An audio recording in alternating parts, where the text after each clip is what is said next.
Harim, did you have any thoughts before I said my Yeah. closing? Well, no, I was thinking about how accurate the conflict statement is because it's like, because when you're having conflict with someone, you're holding both of you accountable to your beliefs. And the reason there might be a disagreement is because people have a different facet of perspective of how they believe the world works, and they're holding it up against what's ever going on.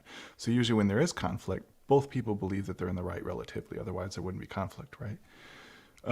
And so what's challenging is it's when you're having conflict, you're challenging the other person's belief structure and being willing to forego both of yours for the result of a better outcome. Mm-hmm.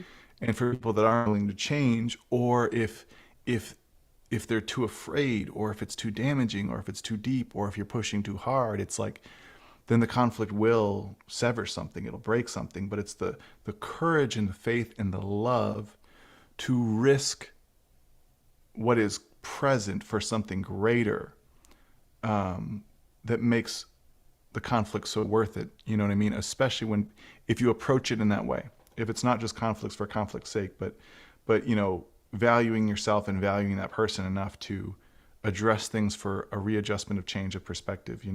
Yeah. And I think that's so it's hard because I think not always is conflict easy, especially when it gets to the way businesses resolve conflict is through lawyers and through litigation, and that's a way of communication. It's a way of distancing through professionalism and deep literature and codes and statutes and all stuff. I don't know, I don't know that language, but like it's like a very complex form of conflict resolution, but it happens in stages and timing.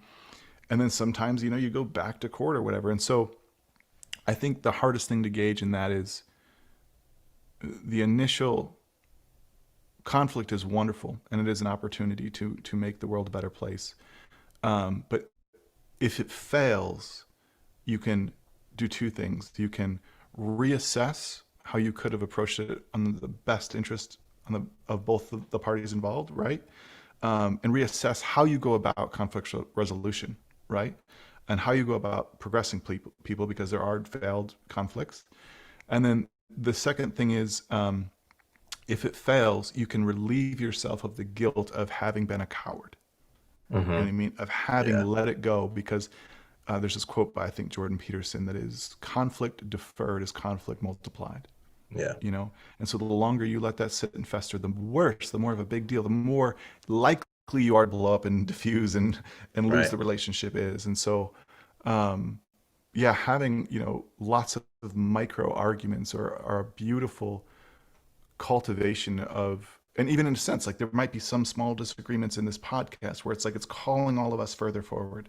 We're navigating the ambiguity of life together through ideas and conversation to hope that by the time we say, okay, everyone, that's the Heartbeat Film Podcast, thank you so much, that we all become better people just by listening to each other's stories and thoughts and ideas. And so, yeah, I would say, the speed at which you address conflict is such a nuanced, soft skill, but the idea of not being willing to just let it go because you don't love enough, that's the worst thing that could possibly ever happen.